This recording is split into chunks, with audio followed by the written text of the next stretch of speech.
Hello everyone, আসসালামু আলাইকুম। Welcome to my blogs. কেমন আছেন সবাই? আশা করছি সবাই ভালো আছেন। আল্লাহর অশেষ রহমতে আমরাও সবাই ভালো আছি, আলহামদুলিল্লাহ। সবাইকে রমাদানের শুভেচ্ছা। তো এটি হচ্ছে আমার প্রথম সেহরি, মানে আগের দিনের ভিডিও, যেদিন কিনা রোজা শুরু হবে। তো সেহরির সময় আমি একটু মাছ ভুনা করেছিলাম, ফ্রিজে মাংস ছিল, আর ঢ্যাঁড়স ভাজি, আর হচ্ছে ডাল রান্না করেছি। তো আমরা সেহরি খেয়ে নিয়েছি আল্লাহর রহমতে, প্রথম সেহরি করলাম। তারপর দিন হচ্ছে সকালবেলা আমার হাজব্যান্ড অনেকগুলো সবজি বাজার করলো। তো এখানে পেঁপে এনেছে, আনারস এনেছে, কিছু ফ্রুটস এনেছে। আর বাসায় অবশ্য ফ্রিজে আগেও অনেক ফ্রুটস ছিল, আপেল, কমলা, তারপর আঙুর, সব কিছুই ছিল, তরমুজ। তো এখানে আরও কিছু বোম্বাই মরিচ এনেছে, তারপরে ম্যাগি নুডলস, পাস্তা, ব্রকলি, ডিম, মানে যা যা লাগে আর কি একটা সংসারে সব কিছু এনেছে।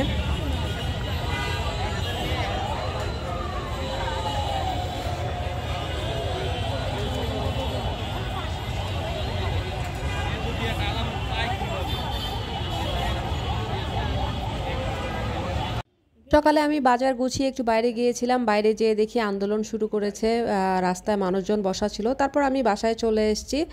আসলে এখন জায়গায় জায়গায় আন্দোলনই দেখা যায়, আর কিছু তো হচ্ছে না উন্নতি। তো এই তো বাসায় আসার সময় আমি রিদিশার জন্য একটু বিরিয়ানি নিয়ে এসেছিলাম, মানে কাচ্চি বিরিয়ানি।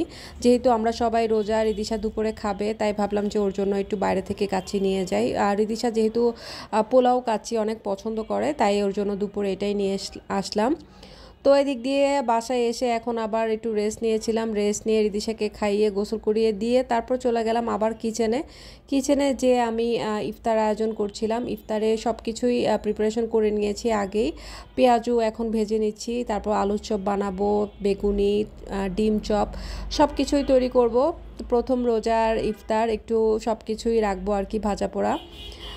তো এদিক দিয়ে দেখলাম আমার মেয়ে মাশাআল্লাহ সুন্দর করে সে আসরের নামাজের সময় দাঁড়িয়ে গিয়েছে নামাজ পড়ার জন্য।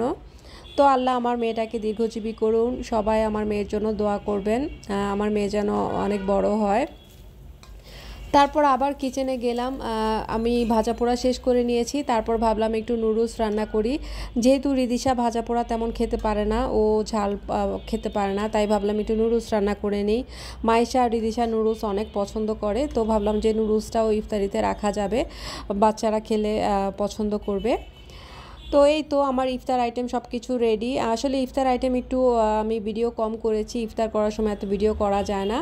তো এই তো ছোলা ভুনা ছিল, আর ভাজা পোড়া সব কিছুই ছিল। ফ্রুটস হিসেবে আঙুর, কমলা, আনারস, পেঁপে, তরমুজ, আপেল, কলা, তারপর হচ্ছে ট্যাঙ্কের শরবত, তারপর হচ্ছে খেজুর, মানে সব কিছুই নিয়েছি। আর তারপর আবার আমি কিচেন থেকে আবারও নুডলস এনে সার্ভ করলাম। তারপরে ফ্রিজে মিষ্টি ছিল, পিঠা ছিল, পিঠাগুলো বের করে নিয়েছি, মিষ্টিগুলো বের করে নিয়েছি। আসলে অনেক আইটেম করেছি প্রথম রোজার ইফতারে। তো সবাই আমাদের রোজা কবুল করুক, আলহামদুলিল্লাহ। তো এই তো তারপর আমি চলে গেলাম, একটু রেস্ট নিয়েছি রাতে নামাজ টামাজ পড়ে। তারপর আবার কিচেনে গেলাম রাতে রান্না করার জন্য। তো ভাবলাম আজকে কি রান্না করব, একটু ডালটা রান্না করে নেই, কারণ ডালটা আমার রান্না করতেই হবে রিদিশার জন্য। ও ডাল ছাড়া খেতে পারবে না। ও শুকনা খাবার শুধুমাত্র পোলাও বিরিয়ানি ছাড়া অন্যান্য ভাত, যেটা ভাতটা শুকনা খেতে পারে না। আর চিকেন রান্না করলেও, মাংস রান্না করলেও আমার সাথে ডাল রান্না করা লাগে। তো আজকে আলু ভাজি করলাম, একটু ডাল রান্না করলাম, আর সেই সাথে একটু চিকেন রান্না করে নিব। চিকেনটা একটু বেশি করেই রান্না করছি, যাতে পরদিন রিদিশা দুপুরবেলাও খেতে পারে। আর এই তো ডালটাও রান্না করে নিচ্ছি। মশলাটাকে ভালো মতো একটু কষিয়ে নিচ্ছি। মাংসের মশলা যতক্ষণ বেশি করে কষালে আমার কাছে মনে হয় রান্নাটা খেতে একটু বেশি সুস্বাদু হয়।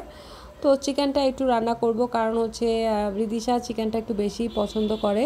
গরুর মাংস থেকে সে মুরগির মাংসটা বেশি পছন্দ করে। আমার কাছে মনে হয় সব বাচ্চারাই গরুর মাংস থেকে মুরগির মাংসটা একটু বেশি পছন্দ করে থাকে। তো যাই হোক, বাচ্চাদের পছন্দটাকে আমি আগে প্রাধান্য দিই, সবসময় আমি আমার ব্লগে বলে থাকি। তো এদিক দিয়ে মাংস সবগুলো কেটে ধুয়ে রেখেছিলাম আগেই। তো এখন এটা ভালো মতো কষিয়ে নিব। বেশিক্ষণ ধরে কষালে কিন্তু মাংসের স্বাদটা আরও দ্বিগুণ বেড়ে যায়। তো এই তো আমি কিছুক্ষণ কষিয়ে নিয়েছিলাম, আবার একটু নেড়েচেড়ে দিচ্ছি, তারপর আবারও কিছুক্ষণ কষিয়ে নিব। আমি সাথে দু একটা আলু অ্যাড করব, কারণ আলু ছাড়া আবার আমার মেয়ে তারপর হাজব্যান্ড খেতে পারে না। মাইশা হয়েছে আমার মতো, ও আলু এত পছন্দ করে না, বাট রিদিশা একটু আলু খেতে পছন্দ করে ওর বাবার মতো। তো এই তো আমার মাংসের ঝোলটাও একটু ঘন হয়ে আসছে। তো এখন আমার মাংস রান্না মোটামুটি ডান। আরেকটুক্ষণ ভাপে রেখে তারপর নামিয়ে নিব। তো এই তো আমার মাংস রান্না করা হয়ে গিয়েছে, দেখতেই পাচ্ছেন কালারটা কিন্তু অনেক সুন্দর এসছে। আমি একটু কাঁচামরিচ অ্যাড করি লাস্টে দিয়ে, যাতে একটু ফ্লেভারটা ভালো আসে। তো এই তো আমার রাতের খাবার আজকে এগুলো দিয়েই আমরা রাতে খাবো, সন্ধ্যা রাতে আর সেহরিতে। তো সবাই ভালো থাকবেন আর আমাদের জন্য দোয়া করবেন। তো আজকে এই পর্যন্তই। সবাইকে আবারও রমাদানের শুভেচ্ছা। তো সবাই ভালো থাকবেন। আল্লাহ হাফেজ। আর আমার চ্যানেলটি সাবস্ক্রাইব করতে কিন্তু ভুলবেন না যেন।